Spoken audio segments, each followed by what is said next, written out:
It all started the same. A cold day in Forks. The overcast sky, freshly fallen snow turning to ice. Bella Swan, in her thin Arizona jacket, walked through the school parking lot, eyes fixed on the ground as always. And then, the scream. The metallic screech of tires. A car out of control. A split second, and Edward Cullen appeared. What should have been a heroic moment, fast, precise, silent, didn't go as planned. Because Edward, seeing the car coming, reacted with his heart, not his mind. And the heart of a vampire doesn't always reason. He ran. He pushed her. He protected her. But he couldn't stop completely. His arm struck the car's side with force, sliding violently. The metal bent. Glass shattered. And in the middle of that perfect collision of strength and panic, Edward bit, not on purpose, not from hunger, but as a pure reaction, the deepest instinct to protect her and claim her. A graze, a fraction of a fang, but enough. Bella fell to the ground, a cut on her neck, eyes wide open. The car stopped inches from her leg. Witnesses began to run. Tyler, the driver, was screaming, and Edward vanished.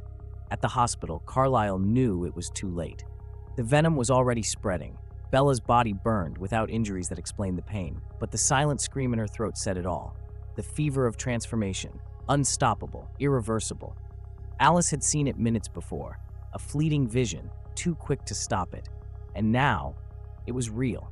Bella Swan was changing, in front of an entire town, and the Cullens had to act. Charlie was told Bella was in a coma from a traumatic complication. Human doctors didn't understand what was happening. Carlisle sent them away. Edward locked himself in the room, motionless, silent, not breathing, for 3 whole days.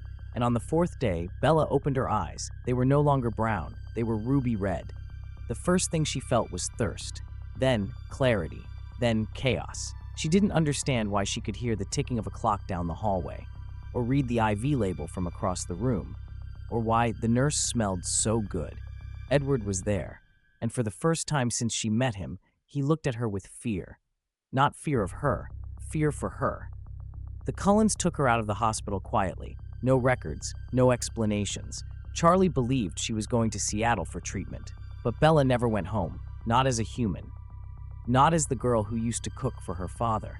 Now, she was something else. The transition was brutal.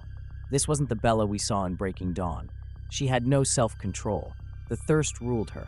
The trees in the forest trembled with every roar. Alice tried to calm her. Rosalie wouldn't speak to her. Emmett challenged her to hunt, and Carlisle protected her, because he knew the bite wasn't cruelty, it was love, in its wildest form. The town of Forks talked for weeks about the strange accident, how Bella vanished without a trace, how the Cullens were involved, how Edward became more distant than ever. And then one day, Bella reappeared. At school, pale, different, but irresistibly beautiful, and everyone forgot their fear, because Bella now had another gift, subtle manipulation. No one questioned her presence. They were simply drawn to her, hypnotized, and life went on, as if nothing had happened. But something had, and Bella knew it every time she looked in the mirror and saw those red eyes. Every time she avoided Charlie's house, every time she felt hunger and couldn't quite satisfy it, and every time Edward, even standing by her side, looked at her as if he had failed her forever. What no one knew was that the Vulturi already knew. A public transformation, a human turned without permission, a scandal, a threat, an unforgivable act. And soon, in the shadows of Volterra, Jane was smiling. Looks like it's time to visit Forks again. The warning came in the form of a shadow, a letter, unsigned in the Cullen library. 3 handwritten words, "We are coming." Alice had already seen it, of course, though not with enough time. Aro, Marcus, and Caius were mobilizing the guard, not in full war formation, not yet, just enough to apply pressure, to demand answers, and maybe to demand an execution. "They won't believe it was an accident," Edward said, voice rough. "It wasn't," Bella whispered. Everyone looked at her. She lifted her face, her eyes darker now, less newborn, but not yet golden. It wasn't an accident, it was a mistake, instinct, but it was real, and so are the consequences. Carlisle nodded sadly. "Then we face it as a family." Bella shook her head. "No, I have to face it." When the Volturi arrived in Forks, the ground seemed to tremble. Felix, Dimitri, Jane, Alec, all walking through the trees like ghosts in armor, and in the clearing, Bella, alone, standing, unflinching. Aro approached with a smile that didn't reach his eyes. Isabella Swan, such a premature and tragically fascinating change. She didn't blink. I've come to answer for what I am. And what are you? Caius asked, sharp as a blade. A consequence. Silence. Then Aro extended his hand. May I? Edward stepped forward, but Bella had already touched him. Aro saw everything. The parking lot, the impact, the bite, the fire, the thirst, the rage, and the love. Because even in the wildest moment, what bound them wasn't desire. It was devotion, dangerously human. And Aro, withdrawing his hand, sighed. How tragic, how perfect, how complicated. Jane was already preparing her power, but Bella activated her shield, instinctively, and Jane frowned. It's not working. Aro turned slowly. Oh, not only premature, she is powerful. Marcus spoke for the first time. She is bound, deeply, to this place, to them. And then Aro, with a rehearsed gesture, smiled. Bella Cullen, such a resolute name. Edward narrowed his eyes. That's it? You're not going to act? Aro shrugged. What's the point of destroying the inevitable, or halting the growth of a gift that may serve us one day? He looked at Bella with terrible calm. You were born in chaos, but you could bloom in order. Bella understood. It wasn't forgiveness, it was delayed recruitment, a poisoned invitation.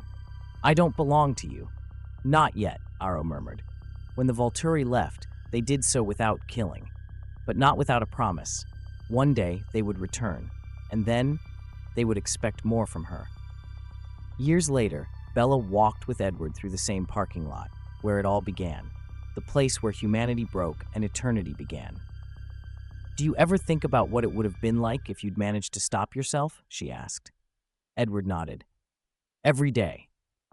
And if it would have spared us all this pain? Edward looked at her. I don't know if it would have spared it, but I know this. You were born to be strong, not to be saved. She smiled. No longer with sorrow, with certainty. Because Bella Swan was no longer just the new girl in Forks, nor the unstable newborn, nor the mistake that changed history. She was a daughter of instinct, of chaos, of the wildest love, and of the power that grows in the crack of the unexpected. And if the Volturi ever returned, they would not find a victim, but an equal.